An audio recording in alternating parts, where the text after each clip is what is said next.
November 20, 1943. Batiho Island, Tarawa Atoll, Gilbert Islands. The pre-dawn darkness is shattered by the roar of naval artillery as battleships Maryland and Colorado unleash their massive 16-inch shells on Japanese fortifications. Meanwhile, in the lagoon, Marines from the 2nd Marine Division wade through chest-deep water toward shore, their landing crafts stranded on a coral reef about half a mile offshore. Among them is Staff Sergeant William Bordelon of the 1st Battalion, 18th Marines, carrying his equipment bag filled with demolition charges and an M1911A1 pistol holstered but already drenched by seawater, yet still functioning perfectly. The Japanese defenders, numbering around 45-0 under Rear Admiral Kajishibazuki, have fortified this small coral island into a formidable stronghold. Their officers are armed with the Type 14 Nambu pistol, the standard sidearm of the Imperial Navy, chambered in 8x22. The Marines face an arduous trek through waist-deep water due to an unexpected low tide, exposed to relentless machine gun fire from concealed pillboxes. Over the next 3 days, this struggle will highlight with stark clarity the superiority of American small arms design, especially the M1911A1 firing its powerful .45 ACP cartridge, compared to Japanese weapons that frequently malfunction under pressure. In the confined spaces of Tarawa, where combat ranges are reduced to mere feet, the difference between a 230-grain bullet delivering 370 foot-pounds of energy and a lighter projectile with only 220 foot-pounds becomes a matter of survival. The battles fought in the Pacific during 1943 underscore a deeper truth that goes beyond technical specifications. The contrast between American and Japanese military sidearms reflects broader disparities in industrial capabilities, tactical approaches, and comprehension of effective combat weaponry. The M1911A1 automatic pistol, firing the potent .45 ACP cartridge, epitomizes decades of American combat experience and technological advancement. Conversely, the Type 14 Nambu, with its less powerful 8-round and fragile mechanism, symbolizes Japan's struggle to match Western military technology despite lacking a robust industrial base and critical feedback from actual combat conditions. This discrepancy would be evident in every close-quarters engagement from Guadalcanal to Okinawa, where the thunderous report of the American .45 consistently outmatched the weaker Japanese 8mm fire. The narrative of these two weapons transcends mere ballistics and manufacturing. It speaks to how industrial dominance and engineering prowess influence victory in modern warfare. The development of the M1911A1 originated not in the Pacific, but in Philippine jungles some 4 decades earlier during the Philippine-American War from 1899 to 1902. Where American soldiers encountered a critical tactical challenge that spurred significant advancements in military sidearm design. The Moro Juramontados, Muslim fighters who strapped their limbs in leather to prevent blood loss and consumed local substances to numb pain, initiated suicidal assaults against American forces. The standard-issue sidearm, the Colt Model 1892 double-action revolver chambered for .38 long Colt ammunition, proved severely inadequate. Colonel Louis Lagarde documented these encounters extensively in his medical reports. Soldiers often fired their revolvers repeatedly into advancing Moros, hitting them multiple times in the torso with no apparent effect, only to see their attackers continue fighting and ultimately kill Americans with bladed weapons. In his 1904 report, Lagarde detailed Antonio Caspi's experience. After being hit 4 times at close range with 38 rounds, 3 bullets penetrating his lungs and 1 passing through his body, he kept on fighting until finally succumbing to a shot to the forehead from an American rifle. The .38 long Colt bullet, weighing 150 grains and traveling at 770 feet per second, simply did not have enough kinetic energy to immediately incapacitate targets. This inadequacy spurred the most thorough ballistic study ever conducted for military small arms, the Thompson-Lagarde tests in 1904. Colonel John T. Thompson, who later developed the Thompson submachine gun, and Major Louis Anatole Lagarde of the Medical Corps were assigned to determine the minimum effective caliber for military pistols. At the Nelson Morris Company Union Stockyards in Chicago, they carried out experiments that would be deemed barbaric by today's standards, but yielded critical scientific data. These tests included shooting live cattle and human cadavers with various calibers, such as 7.65 x 21 parabellum, 30 Luger, 9 parabellum, 38 long Colt, 38 ACP, 45 caliber, 476 Ely, and 455 Webley.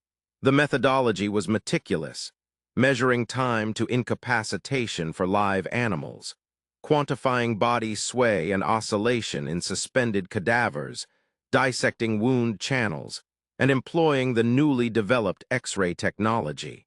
The results were unambiguous. Animals shot with the 30 Luger showed minimal reaction even after 10 rounds. Those hit with 9 more 38 calibers exhibited greater impact, but often required 8 or more shots to subdue. In contrast, animals struck by 45 caliber rounds typically collapsed within 4 shots, displaying immediate and severe physiological trauma. The cadaver tests revealed even more pronounced differences. When bullets struck bone shafts, researchers assigned numerical values to body oscillation. The 45 calibers consistently produced 2 to 3 times more movement than smaller calibers. The findings were definitive. A bullet necessary for military pistols or revolvers must have both the shock and stopping power required at close ranges, and should not be less than 45 inches in caliber. Below this velocity limit, increasing the speed within handgun specifications could not make up for inadequate bullet weight. John Moses Browning, already celebrated for his firearm innovations, had been collaborating with Colt on a 41 caliber semi-automatic pistol when the Army's requirements became apparent. He quickly adapted his design to accommodate a larger 45 caliber cartridge, resulting in what would later be known as the Model 1905. The cartridge went through numerous revisions involving Colt, Winchester Repeating Arms, Frankfurt Arsenal, and Union Metallic Cartridge Company. Initially loaded with a 200-grain bullet traveling at 900 feet per second, it eventually evolved into the standardized military round. A 230-grain full-metal jacket bullet moving at 830 feet per second from a 5-inch barrel. The brilliance of Browning's design resided in its simplicity and durability. The M1911 used short recoil operation with a swinging link that lowered the barrel out of alignment with the slide during cycling.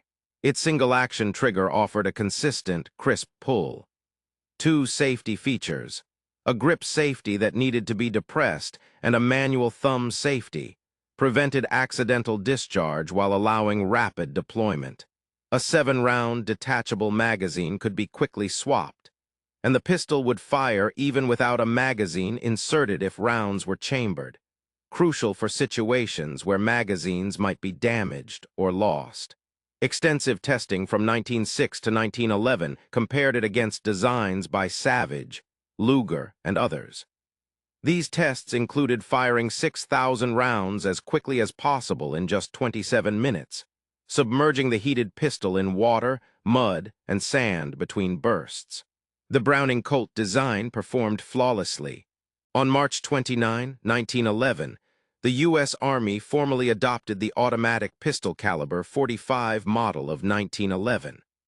World War I combat experiences prompted refinements that led to the M1911A1, standardized in 1924. These changes addressed soldier feedback from the trenches, including a shorter trigger for smaller hands, scalloped cuts behind the trigger for better reach, an arched mainspring housing for improved natural pointing, a longer grip safety spur to prevent hammer bite, wider sights for faster acquisition, and a shortened hammer spur to reduce snagging. Although minor in appearance, these modifications reflected the American military's methodical approach to incorporating combat lessons into equipment development. The .45 ACP cartridge itself optimized ballistic performance within practical constraints, operating at approximately 21,000 psi chamber pressure compared to 35,000 psi for the 9 parabellum round. The 230-grain projectiles with a diameter of 0.451 inches created a wound channel significantly larger than their caliber due to tissue displacement. At 830 feet per second, these bullets traveled just below the speed of sound, avoiding the instability that occurs during transonic flight. The robust bullet maintained its energy and lethal force even at extended ranges typical for handguns, reaching up to 50 yards. When the United States entered World War II, production of the M1911A1 pistol shifted dramatically from a steady trickle in peacetime to a massive wartime surge, showcasing American industrial prowess at its peak. Colt's Manufacturing Company, which held the original patents and had extensive manufacturing knowledge, rapidly expanded production at their Hartford, Connecticut facility. However, even at its maximum capacity of around 800 pistols per day by 1943, Colt could not meet the overwhelming demand. The Ordnance Department, led by Brigadier General Gladient Barnes, orchestrated one of the most successful distributed manufacturing programs during the war.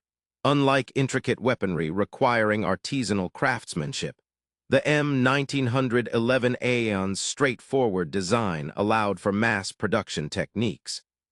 Companies with no prior experience in firearms but strong manufacturing capabilities were awarded contracts. Remington Rand, a typewriter manufacturer, received its first contract in March 1942.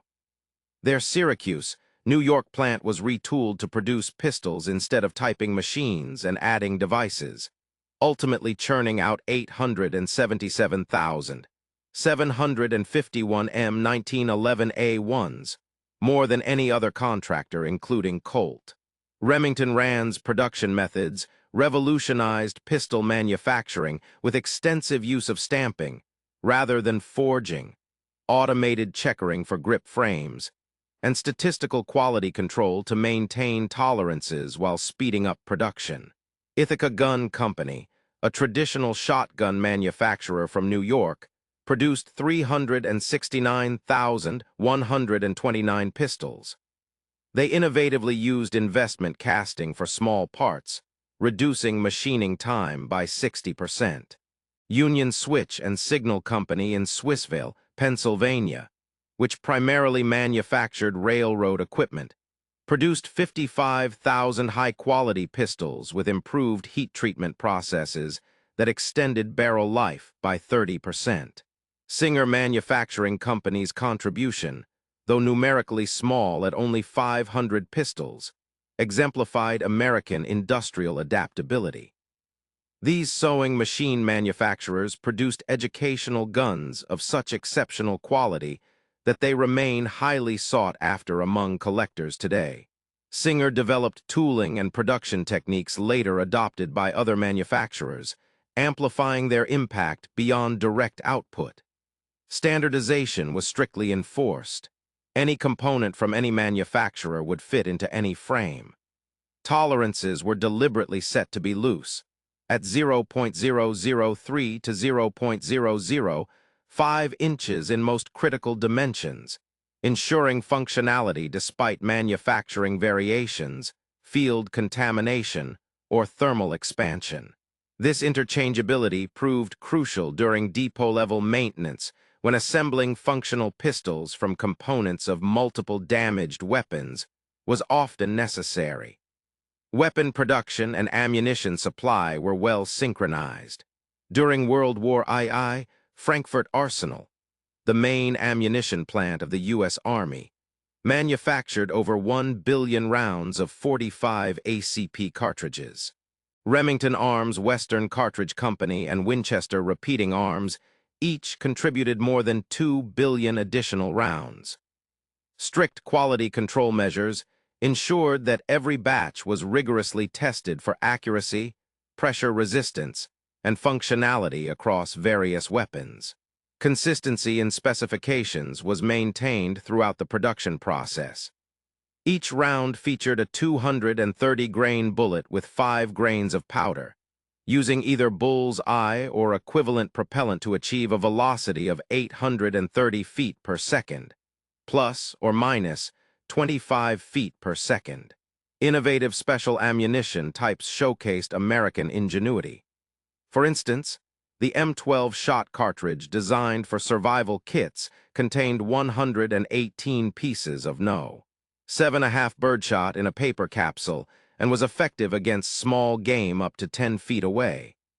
An improved version, the M15 shot cartridge, featured a moisture-resistant blue wax capsule. Training rounds with tracer bullets allowed shooters to track their bullet paths more easily. Proof loads were tested using extended case markings for pressure resistance during manufacturing. Combat lessons highlighted the importance of pistols in Marine Corps operations. In 1942, a Marine division was authorized 798 pistols, mainly for officers and NCOs as well as crew-served weapon teams. This number increased to 1,377 by December 1943 following the Battle of Tarawa, and further rose to 17,700 by 1945. The 1st Marine Division on Okinawa actually carried over 2,000 M1911A1 pistols, with many riflemen acquiring additional firearms through unofficial means. Distribution focused on combat units. During the Battle of Tarawa, the 2nd Marine Division had 1,456 M1911A1 pistols for roughly 18,000 Marines, equating to 1 pistol per every 12 men. By the time of Iwo Jima, the 5th Marine Division carried 1,789 pistols for a similar number of troops, translating to approximately 1 pistol per 10 men. Similar trends were observed in Army units as well.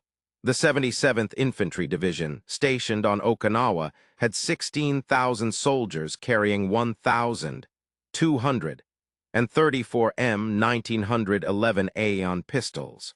The Type 14 Nambu was Japan's effort to produce a modern military sidearm, but its development history highlights the inherent limitations that would make it ineffective in combat situations. Colonel Kajiro Nambu, often referred to as Japan's John Browning, designed his first semi-automatic pistol in 1902. Known as the Type A Grandpa Nambu, this firearm superficially resembled the Luger with its exposed barrel and distinctive knurled cocking knob, yet operated on entirely different principles. Adopted in Taisho 14, 1926 in Western calendar, the Type 14 was an evolution of earlier Nambu designs, but incorporated supposed improvements based on Japanese military experiences in China. It featured a locked breech mechanism with a floating locking block, which was conceptually sound, but required precise manufacturing tolerances. The 8x22 Nambu cartridge, unique to Japanese firearms, fired a 102-grain bullet at approximately 1,065 feet per second from the Type 14's 4.6-inch barrel. On paper, certain specifications of the Type 14 appeared superior to those of the M1911A1. For instance, it held 8 rounds compared to 7 for the M1911A1, and had a higher muzzle velocity than the 45 ACP cartridge by about 200 feet per second. The pistol weighed only 2.03 pounds unloaded, nearly half a pound less than its American counterpart. Initial production models from Nagoya Arsenal and Kokura Arsenal exhibited high-quality craftsmanship with deep bluing and meticulously fitted parts. However, these surface advantages concealed fundamental flaws. Despite the higher velocity of the 8x22 Nambu cartridge, it generated only 256 foot-pounds of muzzle energy compared to the 45 ACPS 369 foot-pounds, a deficit of 31%. The lightweight 102-grain bullet lost velocity rapidly and retained only 180 foot-pounds at 50 yards versus 300 foot-pounds for the 45 ACP. Additionally, the bottlenecked case design, while theoretically aiding in feeding, caused extraction issues when chambers fouled. Japanese military procurement practices added further complications. While American forces were issued their weapons, Japanese officers had to purchase their sidearms from their salary, with a Type 14 costing around 78 yen in 1940, approximately half of what a lieutenant earned monthly. This financial burden led many officers to receive minimal training and view the pistol more as a status symbol than a combat tool. Certain officers, especially those from affluent backgrounds, opted to purchase foreign-made pistols. Spanish ruby pistols chambered for 0.3 ACP cartridges or inherited European revolvers were widely used.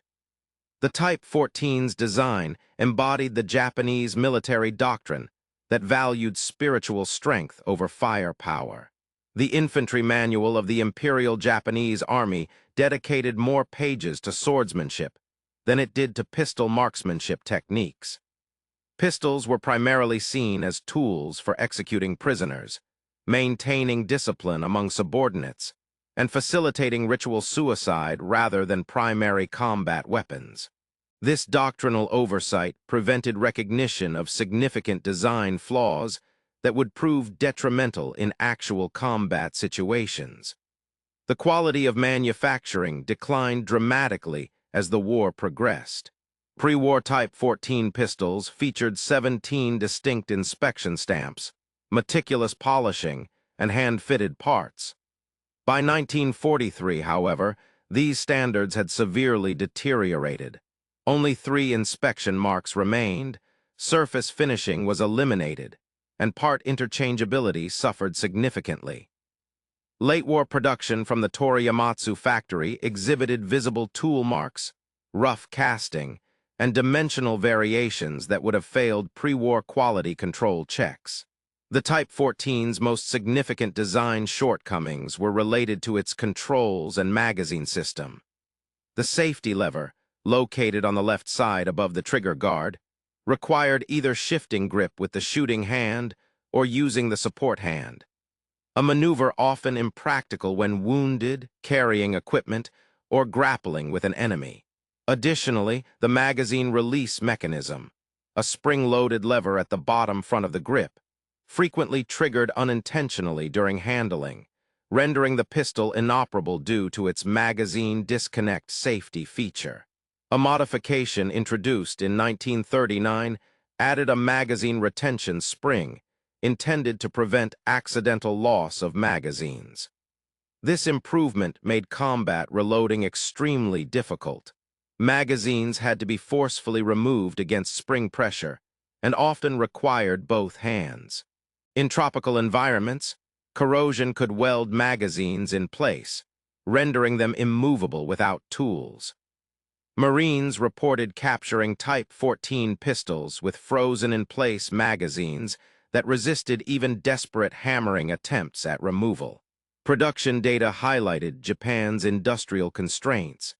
From 1926 to 1945, approximately 400,000 Type 14 pistols were manufactured across various arsenals and subcontractors. Monthly production peaked at 35,000 units in 1944, but the quality was noticeably poor by that time. The Nambu Rifle Manufacturing Company, Troikageo Company, and subsidiaries of Tokyo Gas and Electric all manufactured pistols that exhibited extremely poor quality control, such that parts from different manufacturers or even separate production batches within the same factory were incompatible. The Type 14 Nambu pistol's failures in battle were not isolated incidents, but rather systemic design flaws that demonstrated a fundamental lack of understanding regarding combat requirements. Individually, each flaw might have been tolerable. However, together they resulted in a weapon prone to catastrophic failure under Pacific theater conditions. One of the most significant tactical liabilities was the safety mechanism. Located above the trigger guard on the left side, it necessitated either shifting one's firing grip, disrupting sight picture and finger placement, or utilizing the support hand. In close-quarters combat, where split-second decisions could be life-saving, this requirement for a two-handed operation often proved fatal. Marines reported numerous instances of Japanese officers struggling to disengage safeties while being overwhelmed by enemy forces. In contrast, the M1911A1's ambidextrous safety mechanism could be operated with the thumb of the firing hand without compromising grip or trigger finger position. This allowed it to be engaged or disarmed effortlessly during holster draws. The magazine disconnect safety on the Type 14, designed to prevent accidental discharge when a magazine was removed, instead became a critical vulnerability in combat conditions. When magazines were damaged, lost, or frozen due to corrosion, these pistols could not function at all. Unlike the M1911A1, which would fire from an empty chamber without a magazine installed, the Type 14 required a properly seated and functioning magazine to operate effectively. This feature rendered many Type 14 pistols useless in battlefields like Tarawa's coral sand or Iwo Jima's volcanic ash, where magazines frequently became damaged. Additionally, the Type 14 lacked a slide hold-open device. After firing the last round, only the magazine follower would keep the bolt open. Removing the magazine allowed the bolt to close unexpectedly, providing no clear indication that the weapon was empty. In combat situations, soldiers often discovered they were out of ammunition only after attempting to fire an empty chamber. The M1911A1 featured a slide lock mechanism activated by the magazine follower, which held the slide open upon firing the last round and gave immediate visual and tactile feedback when the weapon was devoid of rounds. This feature facilitated quick reloading in critical situations. Moreover, extraction failures were frequent with the Type 14, especially exacerbated by deteriorating ammunition quality during wartime conditions. The bottlenecked 8x22 cartridge case, theoretically advantageous for feeding mechanisms, actually created a smaller contact area for the extractor spring. Combined with corrosive primers and inconsistent brass, cases often remained stuck in chambers or were ripped apart by extractors. The straight-walled 45 ACP cartridge, featuring a broader bearing surface and lower pressures, consistently extracted even when chamber fouling was an issue. The recoil spring mechanism, which consisted of two interconnected springs, demanded exacting production standards and regular upkeep. As the springs lost their tension due to the extreme heat and humidity in tropical regions, the weapon's cycling became unpredictable, often resulting in failure to return to battery position, necessitating manual intervention to reset the slide. In contrast, the M1911A1 model, with its single recoil spring system, typically maintained adequate functionality even when weakened by harsh conditions. However, these extreme environmental factors exposed various shortcomings. The Type 14 pistol, manufactured to stringent tolerances suitable for Japan's moderate climate, faced significant challenges in tropical settings where thermal expansion caused the mechanisms to seize up. On Palau, temperatures exceeding 115 degrees Fahrenheit led to mechanical binding of the actions, while heavy monsoon rains on Guadalcanal fostered rapid corrosion and freezing of moving parts within days. In contrast, The M1911A1's intentionally looser manufacturing tolerances were criticized by precision shooters, but proved advantageous in combat environments where thermal expansion, corrosion, or contaminants could affect performance. Maintaining these firearms under field conditions posed considerable difficulties. The Type 14 required specialized tools for disassembly, which were often not readily available during combat situations. Disassembling the Type 14 involved 34 distinct steps and carried a high risk of losing small springs and pins. In contrast, the M1911A1 could be field stripped without any tools in mere seconds. Depress the recoil spring plug, rotate the bushing, remove the recoil spring and guide rod, push out the slide stop pin, then take off the slide and barrel. Reassembly followed the reverse procedure. Marines were capable of performing this task using whatever materials they had at hand, including urine when water was scarce, and could reassemble the weapon blindfolded in less than 30 seconds. The quality of ammunition further exacerbated mechanical issues.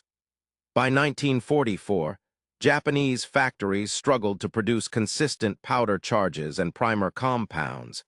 Leading American ordnance units testing captured rounds to find velocity variations exceeding 200 feet per second within single batches. This inconsistency led to squib loads where bullets became lodged in barrels, with subsequent shots causing catastrophic failures. Overpressure rounds due to double charges resulted in cracked frames and bulged chambers. Throughout World War II, American 0.45 ACP ammunition demonstrated exceptional consistency, with velocity variations rarely exceeding 25 feet per second within each batch. The true test of these firearms came during the intense close-quarters combat that defined battles in the Pacific Theater. On Guadalcanal, specifically between October 24th and 25th, 1942, Sergeant John Baussalone's actions highlighted both the effectiveness of the M1911A1 pistol and the seamless integration of American weapon systems. While he is renowned for his machine gun defense, witnesses reported that he frequently used his M1911A1 when Japanese soldiers broke through their perimeter defenses. Private First Class Nash Phillips, wounded in this battle, later testified about Baussalone's relentless efforts. He maintained a continuous stream of fire from his machine gun for 3 days and nights without rest or sustenance, effectively hampering enemy advances. Not only did he employ his machine gun, but also relied heavily on his pistol during hand-to-hand combat when Japanese soldiers breached the line. Each 230-grain hollow-point bullet fired by Baussalone's M1911A1 delivered immediate stopping power, often knocking Japanese soldiers off their feet. Marines often modified standard ball ammunition by cutting crosses in the bullet tips to enhance performance. The assault on Henderson Field involved approximately 3,000 soldiers from the Sendai Division, while Marine defenders numbered fewer than 700 along Baussalone's sector. The Japanese outnumbered the Americans nearly 5-1, necessitating maximum effectiveness from every weapon. In these circumstances, the immediate incapacitation provided by the 45 ACP rounds contrasted sharply with the lesser stopping power of the 8mm Nambu pistol. Staff Sergeant William Borderlong's actions at Tarawa demonstrated another critical use of small arms. Though primarily engaged in demolition charges, his efforts often required suppressing fire to approach enemy positions. After placing explosives on 2 pillboxes and being wounded by machine gun fire, Borderlong's ammunition was depleted, underscoring the importance of reliable stopping power in such close engagements. At Tarawa, Staff Sergeant William Borderlong's actions included vital moments where small arms played a decisive role, despite his primary mission involving demolition charges. On November 20, 1943, As part of the 1st Battalion, 18th Marines, he landed with his amphibious tractor and faced intense enemy fire that killed all but 4 crew members. His objective was to destroy Japanese pillboxes using demolition charges, yet suppressing fire was necessary before approaching these positions. After successfully placing explosives on 2 pillboxes and sustaining wounds from machine gun fire, Borderlong found himself without additional demolition charges, emphasizing the critical role of reliable small arms in combat scenarios where ammunition depletion was common. Staff Sergeant David Dempsey, a Marine combat correspondent who was present at the scene, reported that Borderlong seized his rifle and continued fighting, providing cover for other Marines as they advanced. Although much of the narrative centers on his demolition efforts, the close-quarters nature of the battle necessitated frequent use of pistols. For Marine engineers such as Borderlong, their M1911A1s served as a final defensive measure while planting explosives against enemy positions. The Type 14 pistol's combat shortcomings were equally well documented. On Tarawa, for instance, Marine Private Robert Sherrod, an embedded Time Life correspondent with the 2nd Marine Division, observed a Japanese officer struggling desperately to use his Nambu. Despite screaming commands at his men and attempting to fire his weapon, it remained jammed, likely due to sand or a faulty magazine. A Marine stationed about 20 feet away put an end to him with a .45 caliber pistol. The officer was flung backward, as if struck by a sledgehammer. Similar incidents were widely reported from every island battlefield. On Saipan, June 15, 1944, during the massive Japanese Banzai Charge, the largest of the Pacific War, Marine Corporal John D'Alessandro of the 27th Marines described the intense close combat in pre-dawn darkness. The enemy advanced in waves, with officers leading the charge brandishing swords and pistols. One Japanese officer was seen frantically attempting to clear his jammed Nambu while running toward them. Before he could rectify the issue, D'Alessandro shot him with his .45. The impact was like being hit by a baseball bat, causing immediate incapacitation. Medical reports following these engagements highlighted the lethal effectiveness of the .45 ACP round. Marine Corps medical personnel documented wound patterns that showed .45 ACP hits to the torso created temporary cavities measuring over 4 inches in diameter, leading to rapid blood pressure drops and nervous system disruption. The Nambu pistol, chambered for an 8mm cartridge, produced wounds comparably small to its caliber and often necessitated multiple shots to disable an opponent due to the lighter bullet. Lieutenant Colonel Louis Chesty Puller, who led 1st Battalion of the 7th Marines during the Battle of Guadalcanal, documented this observation in his report. The .45 automatic pistol demonstrated remarkable effectiveness against Japanese infiltrators and Banzai charges. There were several instances where a single round from the .45 immediately incapacitated an attacking soldier, whereas enemy officers wielding their issued pistols failed to inflict casualties even at close range. This disparity highlighted differing military doctrines influenced by unique cultural and historical backgrounds. American strategy, shaped by experiences in frontier wars and colonial conflicts, emphasized firepower and individual marksmanship. In contrast, Japanese tactics, grounded in samurai traditions and the concept of Yamato Damashi, Japanese spirit, prioritized spiritual prowess over material weaponry. The Thompson-Lagarde tests supplied empirical evidence supporting the need for significant stopping power in American firearms. It was concluded that no caliber smaller than .45 would suffice, a principle that became doctrine rather than mere preference. These tests evaluated not only lethality, but also immediate incapacitation, which is crucial to preventing an attacker from closing distance or continuing their assault. The temporal aspect was vital in close combat, as the delay between initial and final incapacitation could mean the difference between life and death for American soldiers. Training at Marine Corps bases such as Paris Island and Camp Pendleton reflected this focus on practical effectiveness. Marines fired thousands of rounds during pistol training, starting with bull's-eye marksmanship to master trigger control, sight picture, and breathing techniques.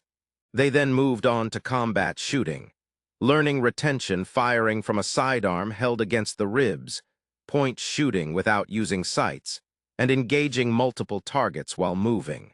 To pass qualification, Marines needed to hit 70% of man-sized targets at 25 yards within time constraints, while firing 50 rounds. The M1911A1's manual of arms emphasized efficiency in combat situations, even though it was not officially named the Israeli draw technique until later. This method was standard practice by 1943. While drawing their firearm, Marines would remove the safety and insert their finger into the trigger guard only once the muzzle had cleared the holster and was aimed at the target. They drilled extensively in clearing malfunctions with rapidity, tap, rack, bang, until these procedures became second nature. The practice also included counting shots while reloading to ensure they could maintain a continuous firing capability whenever possible. In contrast, Japanese pistol training was minimal and largely ceremonial. The Imperial Japanese Army's training manual allocated just 2 pages to pistol marksmanship compared to 12 pages for sword techniques. Officers received only around 50 rounds of ammunition per year when it was available. Their focus was on precise shooting at stationary targets from formal stances, rather than combat effectiveness. Many officers entered battle having fired fewer rounds through their Type 14S pistol than an American Marine would fire in a single training day. Japanese tactical doctrine regarded pistols primarily as symbols of authority, rather than practical combat tools. The primary functions included maintaining discipline, executing deserters or cowards, committing honorable suicide if capture seemed inevitable, and carrying out executions. The concept of using pistols as primary weapons during assaults appeared ludicrous to them, given the cultural reverence for the sword as a symbol of a warrior's soul. This philosophical outlook prevented recognition of the pistol's tactical significance in modern close-quarters combat scenarios. American military doctrine evolved continuously based on feedback from actual combat experiences. Following the Battle of Guadalcanal, training focused on shooting from both prone and supine positions, which were common when wounded or taking cover. After the fighting at Tarawa, where Marines engaged enemies while wading through waist-deep water, training incorporated drills for amphibious operations, keeping weapons dry during landings, clearing water from barrels, and initiating immediate action upon immersion. When reports surfaced of Japanese infiltrators in marine foxholes, weapon retention techniques and close-quarters combat shooting were added to the curriculum. The American approach to ammunition design was markedly different. The .45 ACP cartridge was optimized for maximum stopping power within practical velocity constraints. To avoid issues with transonic instability, its speed was kept subsonic, while bullet weight was maximized to enhance momentum transfer. The arc of the round in rainbow fashion was immaterial at long range. Close-quarters pistol duels typically took place within a distance of 25 yards. The development of the Japanese 8mm Nambu cartridge focused on achieving high velocity and optimal trajectory, aiming for rifle-like performance from a handgun round. This pursuit of impractical characteristics came at the expense of stopping power with little practical benefit. Cultural elements played a significant role in weapon usage. American individualism fostered personal initiative and adaptability. Marines modified their M1911A1 pistols by filing down sights for quicker draw, adding stippling to the front straps for better grip, and shortening triggers for smaller hands. Such alterations would have been inconceivable within the Japanese military structure, where conformity was paramount and individual initiative was discouraged among lower ranks. The concept of the bamboo spear spirit, which held that spiritual prowess could overcome material disadvantages, permeated Japanese military thought. When Chinese forces expressed concerns about the Type 14 pistol's inadequacy against Russian-supplied weapons, Japanese advisors attributed failures to a lack of warrior spirit rather than inferior armaments. This refusal to acknowledge material shortcomings hindered systematic improvements in weaponry. American practicality demanded tangible effectiveness. The Bureau of Ordnance continuously tested ammunition performance, gathering data on velocity, pressure, accuracy, and terminal ballistics. Feedback from combat units drove modifications such as improved magazine springs following reports of feeding issues, harder extractors after instances of extraction failures, and enhanced rust-resistant finishes for tropical environments. Each modification underwent rigorous testing before implementation to ensure genuine improvements in performance. The Pacific Theater served as the ultimate test bed for weapon reliability, subjecting both American and Japanese pistols to extreme environmental conditions that would have been impossible to replicate under peacetime circumstances. From freezing climates to equatorial heat, from coral atolls just above sea level to volcanic mountains, these diverse environments pushed every aspect of weapons design and manufacturing to their limits. The climate in Guadalcanal was a tropical nightmare, with annual rainfall exceeding 200 inches and humidity consistently at 100%. Nighttime temperatures fluctuated between 75 degrees Fahrenheit and a daytime peak of 95 degrees Fahrenheit. But the heat index soared to an uncomfortable 115 degrees Fahrenheit, according to reports from Marines stationed there. Metal objects would rust overnight, leather goods deteriorated rapidly over the course of weeks, and wooden components warped and cracked in this harsh environment. The M1911A1's parkurized finish, which was a phosphate coating designed to retain oil, performed better than bluing. Despite minor surface corrosion, the pistol maintained functionality.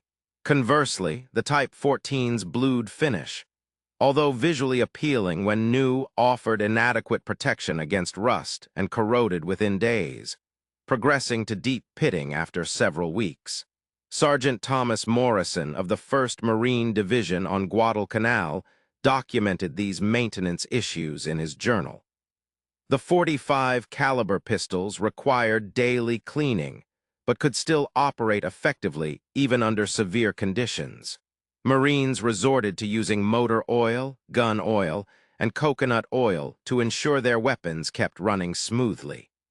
Captured Japanese pistols would become rusted solid within 3 days, with their springs breaking if forced open, rendering them unusable. The unique challenges included coral sand finer than talcum powder, which infiltrated every mechanical part. The absence of vegetation meant no shade from the equatorial sun, causing metal to heat up to scorching temperatures. To prevent burns, Marines often wrapped pistol grips with cloth or tape. Water was extremely scarce. Each battalion received only 5 gallons daily, making it nearly impossible to clean weapons thoroughly. The M1911A1's generous tolerances enabled it to operate effectively even when sand entered its mechanisms. Marines discovered that vigorously operating the slide prior to use helped dislodge sand particles through the weapon's gaps. Conversely, the Type 14's tight fit made it vulnerable to jamming from sand intrusion. In September 1944, temperatures on Palau reached record highs for the Pacific War. Official measurements hit 115 degrees Fahrenheit, but combat positions in the coral ridges exceeded 120 degrees Fahrenheit. On some days, heat-related casualties outnumbered those caused by enemy fire. The extreme heat led to significant thermal expansion of metal parts. Designed with these expansions in mind, the M1911A1 continued to function smoothly. However, the Type 14's meticulous peacetime tolerances caused binding as its components expanded differently at such high temperatures. Marine Private Eugene Sledge, part of K Company, 3rd Battalion, 5th Marines on Palaloo, described the situation vividly. Everything metal was too hot to touch. We had to wrap our rifle slings around our hands to carry them. Cans left in direct sunlight burned our lips. My .45 caliber pistol felt so hot that the rounds I removed from the magazine were warm. Yet it always worked when needed. E.W. Jimmers encountered challenges with the island's volcanic ash, which was actually fine black sand composed of pulverized volcanic glass and highly abrasive. This material infiltrated sealed mechanisms at an accelerated rate. Additionally, sulfur springs on the island generated corrosive vapors that eroded metal surfaces over time. After 5 weeks of intense combat, numerous rifles and machine guns required replacement due to excessive bore wear. The M1911A1 pistols, known for their straightforward design and durable build, continued to operate effectively even as components wore down rapidly. In contrast, the Type 14S encountered issues with extraction failures due to chamber erosion and case sticking. The Aleutian campaign showcased the contrasting performance of these firearms under extreme conditions. During the May 1943 assault on Attu, temperatures plummeted below freezing point, accompanied by winds gusting up to 100 miles per hour. Lubricants thickened into a tar-like consistency, and condensation from breath froze onto metal surfaces, locking action mechanisms. The M1911A1 managed to function without lubrication, prompting soldiers to wipe oil off their weapons entirely. Conversely, the Type 14's intricate dual recoil spring system needed proper lubrication to work correctly, rendering it inoperable under such frigid conditions. Saltwater immersion during amphibious operations further tested both pistols' resilience. During the Tarawa invasion, Marines waded through chest-deep water for over half a mile while under enemy fire, submerging their weapons completely for 15 minutes. The M1911A1, equipped with drainage channels and minimal enclosed spaces, could be quickly dried off and returned to service immediately. However, the Type 14's more complex internal components and sealed trigger mechanism retained water that necessitated disassembly to drain out, an impractical task in combat scenarios. Heavy monsoon rains in New Guinea and the Philippines pushed the limits of waterproofing capabilities. Continuous rainfall for weeks made it nearly impossible to keep firearms dry. Organic materials deteriorated rapidly. Leather holsters, cloth accessories, and wooden grips all succumbed to moisture damage. The M1911A1's adoption of plastic grips in 1943 provided significant resistance against water intrusion. While steel parts required regular oiling, they maintained operational functionality.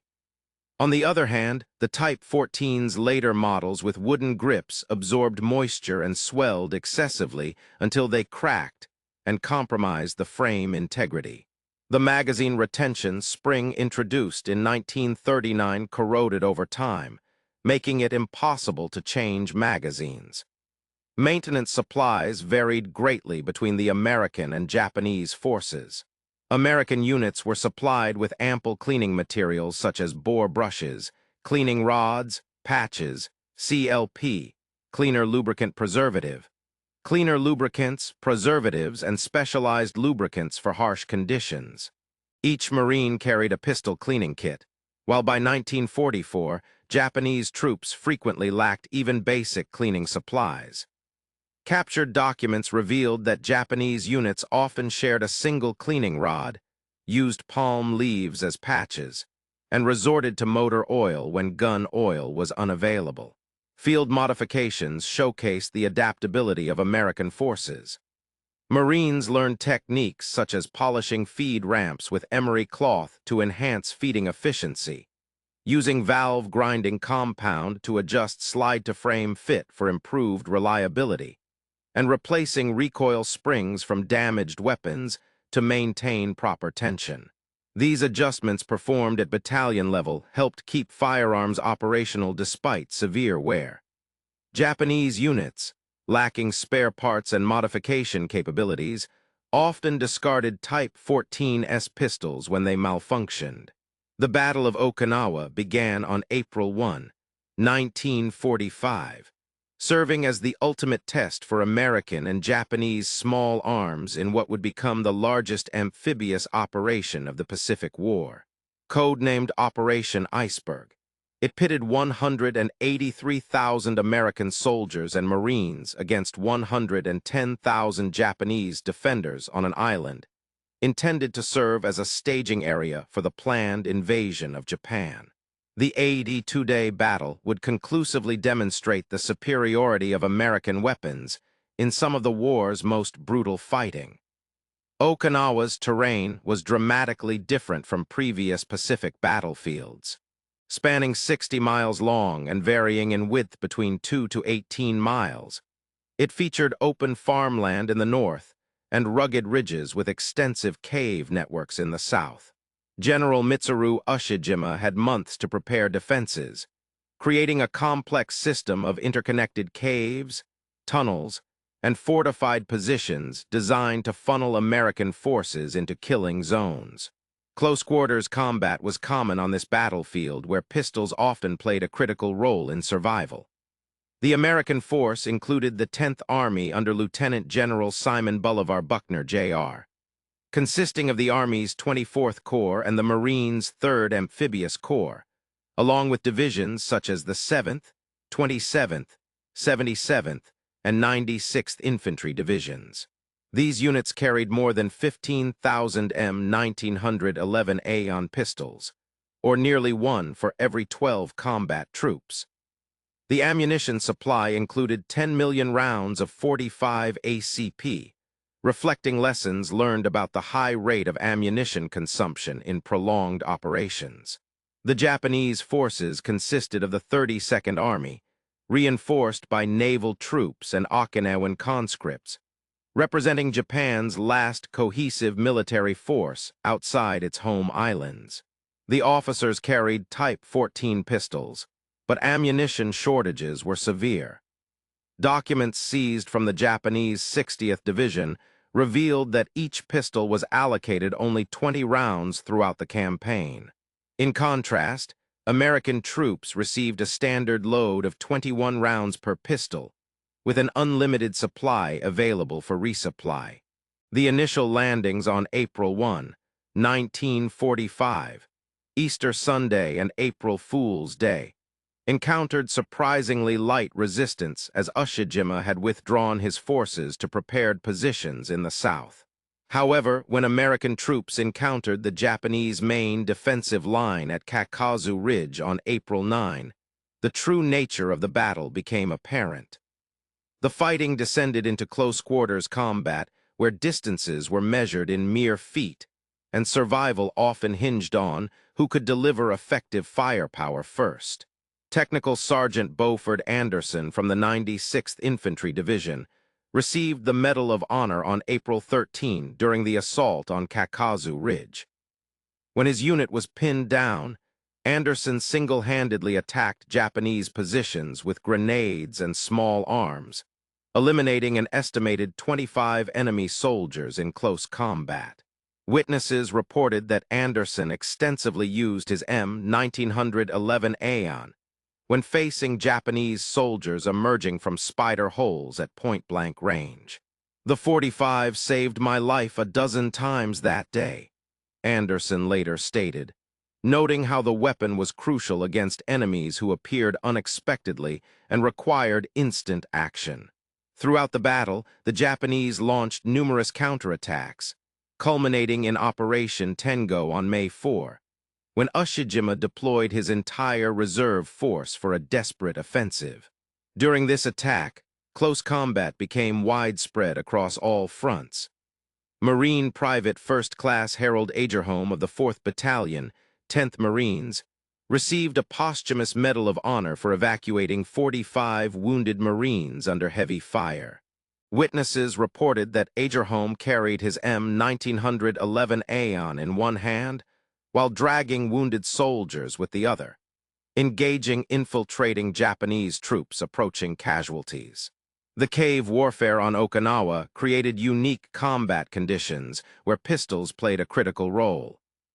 The Japanese had converted natural caves into complex defensive fortifications with multiple levels, interconnected tunnels, and concealed firing ports.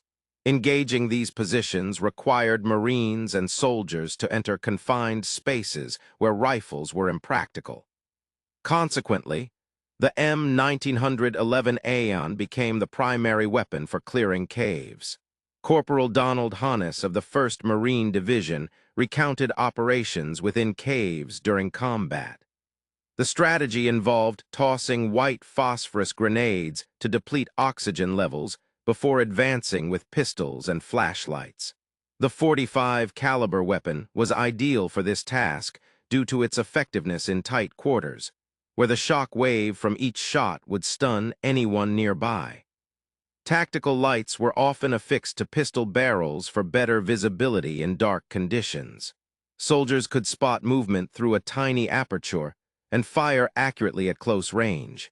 When fired, the .45 round would propel enemy soldiers back into cave walls with tremendous force. Post-war terminal ballistics research revealed that among military pistol cartridges, the .45 ACP created larger temporary wound cavities when tested in gelatin, indicating superior stopping power in confined spaces where wounded adversaries could still pose a lethal threat by triggering grenades. Sugarloaf Hill, a strategically important position held by the Japanese defense line, saw some of the fiercest close quarters fighting from May 12th to 18th. The 6th Marine Division endured over 2,000 casualties capturing this crucial terrain feature, which required repeated assaults. Marines launched 16 attacks before finally securing the hilltop. During these intense engagements, combat frequently occurred at such short range that soldiers could reach out and touch one another. Sergeant James Stevens of the 6th Marine Division described the grim conditions. "We fought in the rain, with mud up to our knees. Japanese soldiers would suddenly appear from concealed spots right among us. Our rifles would often jam due to mud, but the .45 always functioned reliably. I witnessed Marines and enemy soldiers exchanging fire at a distance of just 5 feet. Throughout late May, it became evident that Japanese small arms were struggling significantly." Colonel Hiramichi Yohara, the operations officer of the 32nd Army, noted in his memoir that their Type 14 pistols had become almost unusable by this point. Ammunition was nearly depleted, and even functioning weapons often malfunctioned due to rain and mud. Meanwhile, American soldiers appeared to have an endless supply of powerful M1911A1 pistols capable of delivering lethal hits with minimal effort. The monsoon season began in mid-May, transforming Okinawa into a sea of mud. Foxholes filled rapidly with water, submerging weapons repeatedly. The M1911A1's design included drainage channels and loose tolerances that allowed it to operate effectively even when immersed in mud. Marines discovered that keeping pistols inside their shirts while not in use helped prevent rust by utilizing body heat. In contrast, the Type 14 pistol's enclosed mechanism and tight tolerances made it prone to becoming clogged with mud, rendering it ineffective. The disparity in ammunition quality became starkly apparent during the Okinawa campaign. American .45 ACP rounds demonstrated consistent performance throughout the battle, with velocity variations of less than 30 feet per second, and no misfires detected in a sample of 100,000 rounds. On the other hand, Japanese 8 Nambu ammunition produced under the constraints of wartime conditions exhibited severe quality control issues. Tests by American ordnance units revealed that nearly 30% of captured rounds had faulty primers, velocity variations exceeding 300 feet per second within single lots, case head separations from brittle brass, and squib loads that jammed bullets in barrels. The Japanese conducted their last organized resistance on the Keen Peninsula at Okinawa's southernmost tip in mid-June. In this rugged terrain of coral caves and ridges, combat reached its most brutal phase. American forces employed flamethrowers, demolition charges, and small arms to methodically clear out Japanese positions. The 96th Infantry Division reported expending over 450,000 rounds of 45 ACP ammunition in June alone, more than what many divisions used throughout the entirety of European campaigns.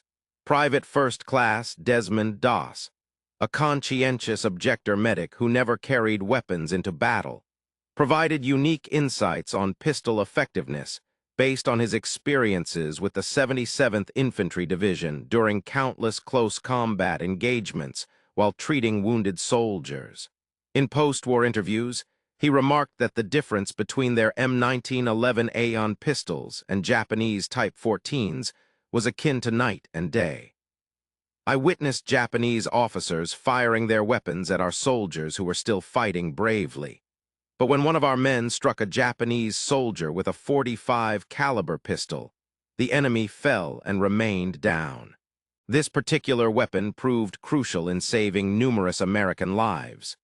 The battle's statistics highlight America's material superiority. American casualties amounted to 12,520 killed and 36,631 wounded.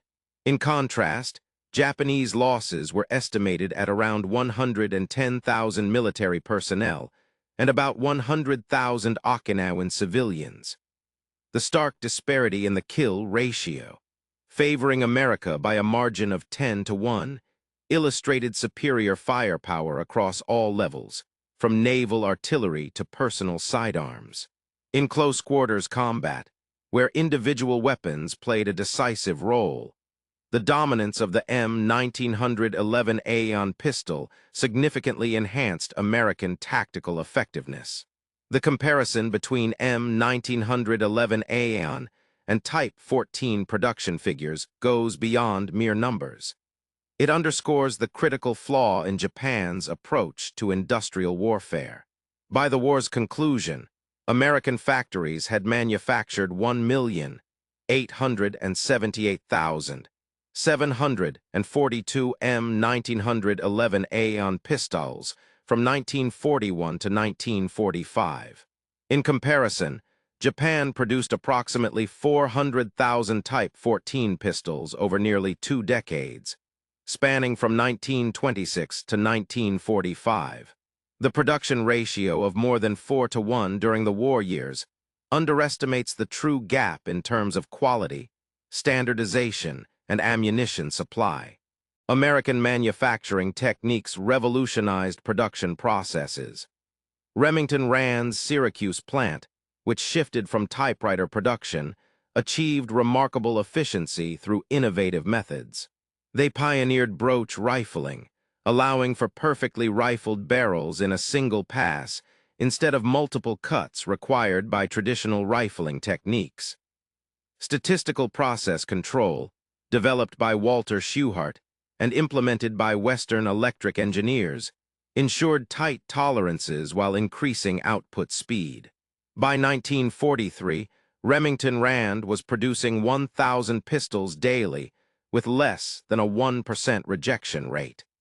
The steep learning curve exemplified American industrial flexibility. Colt, with extensive experience in firearms production, required 1.2 man-hours to produce one M1911A1 frame in 1942. In contrast, Remington Rand, starting without any previous expertise in firearm manufacturing, achieved 0.8 man-hours per frame by 1943 through superior industrial engineering practices. The Ithaca Gun Company developed fixture designs that cut machining setups by 60%. These innovations were eventually adopted industry-wide. The concept of part interchangeability was paramount. In November 1943, the Army Ordnance held a demonstration at Aberdeen Proving Ground where soldiers disassembled 100 M1911A1 pistols from various manufacturers, mixed all parts randomly, and reassembled them while blindfolded. Every pistol assembled still functioned perfectly. This level of interchangeability was essential for depot-level maintenance tasks that involved assembling functional weapons using damaged components. In contrast, Japanese Type 14 pistol parts, even when sourced from the same manufacturer, often needed hand fitting. The economic efficiency gained through these advancements was remarkable. By 1945, production methods had improved so much that the unit cost of an M1911A1 dropped to $15, less than half its 1942 price of $31.42 despite wartime inflation.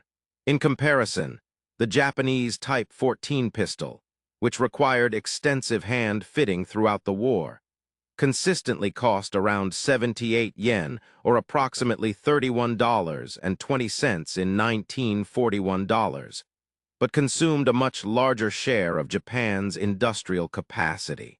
Ammunition production far outpaced that of firearms manufacturing. During World War II, American factories produced roughly 3.5 billion rounds of 45 ACP ammunition, equating to around 1862 rounds per M1911A1 manufactured, sufficient for extensive training and combat use. In contrast, Japanese production of 8 Nambu ammunition was approximately 100 million rounds from 1926 to 1945, or an average of just 250 rounds per pistol over 2 decades. By 1945, Japanese forces were allocating only 20 rounds per pistol for entire campaigns. Quality control measures also highlighted philosophical differences between the countries. Each American M1911A1 underwent proof testing, with high-pressure cartridges, generating 30% more pressure than standard ammunition to ensure reliability and consistency in barrel dimensions through air gauging. Function testing demanded flawless operation over 100 cycles. Randomly selected samples endured rigorous trials lasting up to 5,000 rounds. Metallurgical analysis confirmed correct heat treatment and material composition. Japanese quality control measures were minimal prior to the war and had largely vanished by 1944. Late-war Type 14S pistols exhibited irregular tool marks, dimensional inconsistencies, and inferior metal that would have failed any standard inspection process. The supply chain comparisons revealed stark contrasts. American manufacturers received specialized steel alloys, SA-Eminis 4,140 for barrels and 862 for frames, all meticulously produced to precise specifications. Carbide cutting tools, exemplifying American industrial prowess, maintained exact dimensions across thousands of parts. By 1944, Japanese manufacturers were forced to use whatever scrap metal was available. A captured Type 14 pistol displayed frames fashioned from recycled ship armor, barrels fabricated from artillery brass, and springs crafted from salvaged automotive components. The extensive subcontractor networks in the United States further amplified manufacturing advantages. Companies like Colt Plastics Company, Francite Company, and Keyes Fiber Company produced millions of synthetic grips resistant to tropical conditions. Spring manufacturers such as Wolf Company and Associated Spring Corporation provided consistent springs heat-treated to exact tension requirements. Magazine contractors, including Scoville Manufacturing and RISDON Manufacturing, delivered magazines that met stringent tolerances for universal fitment. In contrast, Japanese production remained vertically integrated within arsenals, restricting overall capacity and preventing the benefits of specialization. The allocation of training ammunition highlighted divergent priorities. American forces distributed 240 rounds per soldier for basic pistol qualification, and an additional 500 rounds for advanced training. Combat units received 100 rounds monthly for ongoing proficiency drills. Overall, training expenditures surpassed 500 million rounds. Japanese officers, who typically purchased their own ammunition, often fired fewer than 100 rounds annually for training purposes. Numerous combatants arrived with their Type 14 pistols, having been fired fewer times than U.S. Marines would during a single training session.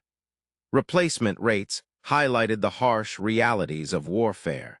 American forces annually replaced about 15% of M1911A1 pistols due to losses, damage beyond repair, or excessive wear and tear. The industrial capacity easily managed this attrition while increasing overall inventory levels. Japanese troops struggled to replace their lost weapons. Units that had lost pistols often went without replacements. By the time of the Okinawa campaign, many Japanese officers carried swords exclusively, as their pistols had long since become unusable. The Pacific War's final tally exposed truths beyond mere technical specifications and production figures. In the vast expanse of ocean covering millions of square miles and thousands of islands during history's largest naval conflict, the M1911A1's superiority over the Type 14 Nambu symbolized American industrial democracy's triumph over Japanese military feudalism. The laws of terminal ballistics were unyielding. The 45 ACP round with a 230-grain bullet traveling at 830 feet per second delivered 370 foot-pounds of kinetic energy, creating temporary wound cavities exceeding 4 inches in diameter when tested on ballistic gelatin. In comparison, the 8 Nambu's 102-grain bullet moving at 1665 feet per second produced only 256 foot-pounds and created smaller wound channels barely larger than its caliber. This 44% energy advantage directly translated to stopping power, enabling immediate incapacitation of an enemy before they could continue their attack. However, energy alone did not tell the entire story. The 45 ACP's heavier bullet maintained velocity better at longer ranges, retaining 89% of muzzle energy at 50 yards compared to 76% for the 8 Nambu. Its larger frontal area of 0.451 inches versus 0.32 inches resulted in greater tissue displacement by 98%. The subsonic velocity reduced sonic crack, minimizing shooter disorientation in confined spaces. Straight-walled cases extracted reliably even from fouled chambers. Every technical parameter favored the American cartridge. Similarly, the weapons themselves reflected their cartridges' characteristics. The M1911A1's sturdy design, weighing 39 ounces empty, absorbed recoil while providing a stable shooting platform. The single-action trigger set to break between 4 and 5 pounds allowed for accurate shots, even under stressful conditions. The grip safety and manual safety mechanisms prevented accidental firing while ensuring immediate readiness when needed. The 7-round magazine, though holding 1 less round compared to the Type 14, could be swapped out quickly, and the pistol would still fire its chambered round without a loaded magazine present. However, the Type 14's supposed advantages turned out to be disadvantageous. Its lighter weight of 32 ounces made it more challenging to manage recoil effectively. The heavy and gritty trigger pull diminished accuracy. The safety mechanism's placement required two-handed operation, complicating its use. Additionally, the magazine retention spring made reloading extremely difficult during combat scenarios. The presence of a magazine disconnect switch turned potential magazine issues into full weapon failures. Each so-called enhancement actually reduced overall combat effectiveness. Combat testing overwhelmingly confirmed these shortcomings. During battles at Guadalcanal, Tarawa, Saipan, Peleliu, Iwo Jima, and Okinawa, the M1911A1 demonstrated its reliability in thousands of close-quarters encounters. Marines and soldiers relied on this pistol for their lives because they knew it would function even when covered in mud, sand, water, or neglected maintenance conditions. Its psychological impact further amplified its effectiveness. Japanese troops came to fear the distinctive boom of the .45 caliber automatic pistol, knowing that a hit to an extremity could incapacitate them instantly. In contrast, their pistols required multiple hits to the center mass to stop American soldiers. This disparity in performance was demoralizing for enemy forces. Post-war analyses by the United States Strategic Bombing Survey included detailed interviews with surviving Japanese officers. Colonel Suzumu Nishiura, a staff officer with the 30th Army during the Battle of Okinawa, stated, "Your .45 caliber automatic pistol was greatly feared. It could knock a man down with hits to his extremities. Our pistols required multiple center shots to stop an American soldier. This disparity in effectiveness was demoralizing for our troops." Lieutenant General Tadamichi Kurabayashi, who commanded Japanese forces on Iwo Jima in his final report before passing away, acknowledged the overwhelming material superiority of American forces. He noted that individual weapons, especially their powerful pistols, gave the Americans a significant advantage in close combat, where spiritual strength could not compensate for mechanical inferiority. This admission by an officer with extensive experience as a military attaché in America highlighted Japan's recognition of its own material shortcomings. The disparity in industrial capabilities was insurmountable. American factories produced over 600,000 M1911A1 pistols in 7.5 months alone, while Japan managed to manufacture fewer than that number in 2 decades for their Type 14 pistol. Moreover, the quality of American firearms improved consistently throughout production, whereas Japanese weapon quality declined. Additionally, American ammunition was abundant and readily available, whereas every cartridge was precious for Japanese forces. Training for American soldiers was extensive and thorough, while Japanese training was often limited. Across all measurable parameters, American forces had a significant advantage ranging from 3 to 10 times over their opponents. The human toll underscored these disparities. In the Pacific War, Marine and Army units equipped with M1911A1 pistols achieved kill ratios of more than 10:1 during close combat encounters.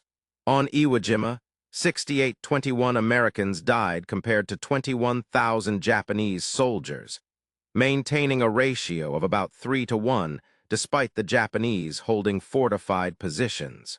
In Okinawa, the casualty rate was even higher, with 12,520 American deaths versus 110,000 Japanese fatalities, resulting in an 8.8:1 disparity.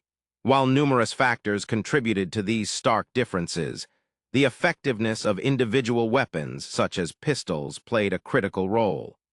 Veterans' testimonies further confirmed this assessment. Marine Gunnery Sergeant John Basilone wrote before his death on Iwo Jima that the M1911A1 was the finest military pistol ever made. He described it as hitting like a sledgehammer and never failing, often delivering decisive results with just one shot. Technical Sergeant Charles Lindbergh of the 3rd Marine Division also stated that this pistol had saved more Marine lives than any other weapon. At night, when Japanese troops breached our defensive perimeter, it was the .45 caliber handgun that halted their advance. Surviving veterans from both sides often bore distinctive scars from these encounters.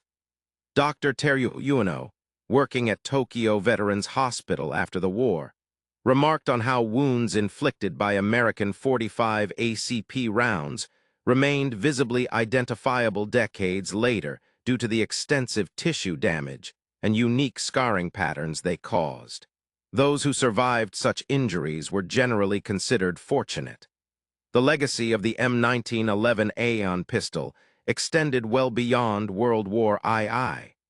Special Forces units continued to rely on it during conflicts in Korea, Vietnam, and even into the 21st century. Conversely, Japan's Type 14 pistol vanished immediately following their surrender, replaced by American firearms thereafter.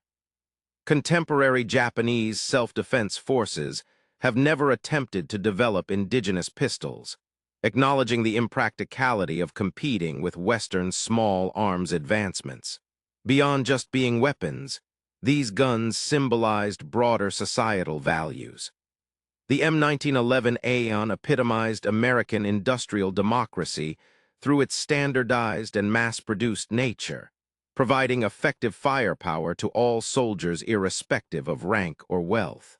In contrast, the Type 14 Nambu exemplified Japanese military feudalism, being handcrafted inconsistently, inadequate in performance, and restricted to officers who could afford it.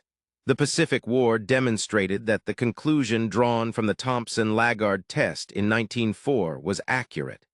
Stopping power is crucial for survival in close combat. The M1911A1 consistently delivered this reliability under any conditions, while the Type 14 Nambu struggled to perform even optimally. This disparity played a significant role across millions of individual battles, contributing substantially to America's victory. The calculations involved in these conflicts were stark and unyielding. When Staff Sergeant William Board charged Japanese pillboxes on Tarawa, when Sergeant John Basilone defended Henderson Field on Guadalcanal, and when countless Marines and soldiers fought in obscure caves on remote islands, they carried a weapon that would not let them down. The M1911A1 semi-automatic pistol, chambered for the .45 ACP round, propelled a 230-grain bullet at 830 feet per second, delivering 370 foot-pounds of kinetic energy. This force created significant wound channels that rapidly incapacitated adversaries in combat situations. The effectiveness was quantified by the formula mass times velocity squared divided by 450,240, which was crucial for survival in numerous close-quarter battles. In contrast, the Japanese Type 14 Nambu, firing its 102-grain bullet at 1665 feet per second, with 256 foot-pounds of energy, did not meet this standard for combat efficacy. Production figures also revealed a stark disparity. American manufacturers produced 1,878,742 M1911A1 pistols during World War II, complemented by 3.5 billion rounds of ammunition. Japan, on the other hand, manufactured around 400,000 Type 14 pistols over 2 decades, and approximately 100 million rounds in total. This industrial output gap of about 4.7 to 1 for pistols, and a staggering 35 to 1 for ammunition during the war years highlighted America's production dominance that spiritual strength could not counterbalance. Beyond mere numbers, there was an underlying principle governing modern warfare. Success belonged to nations capable of merging industrial prowess with engineering innovation while providing their troops with superior weaponry. The M1911A1 exemplified this ideal, whereas the Type 14 Nambu epitomized its opposite. During the Pacific War's critical moments when combat devolved into hand-to-hand struggles at close range, an American Marine or soldier armed with an M1911A1 had a decisive edge over their Japanese counterpart wielding a Type 14 Nambu. The thunderous report of the 45 ACP echoed from Pearl Harbor to Tokyo Bay, each shot contributing significantly to victory. While many factors influenced the war's outcome, such as strategy, logistics, code-breaking abilities, naval power, and atomic weapons, the M1911A1 played a pivotal role in close-quarters combat by ensuring an overwhelming advantage for American forces. In this context, where lethality equaled triumph and mechanical reliability was vital, the M1911A1 stood out as superior, while the Type 14 Nambu fell woefully short. Fleet Admiral Chester Nimitz recognized the critical importance of individual weapons like the M1911 in securing tactical victories for American forces. American troops emerged victorious in hand-to-hand combat due to their possession of highly reliable weaponry that performed flawlessly even in the most extreme circumstances. The widespread adoption of this technological advantage played a crucial role in multiplying our success throughout the Pacific theater.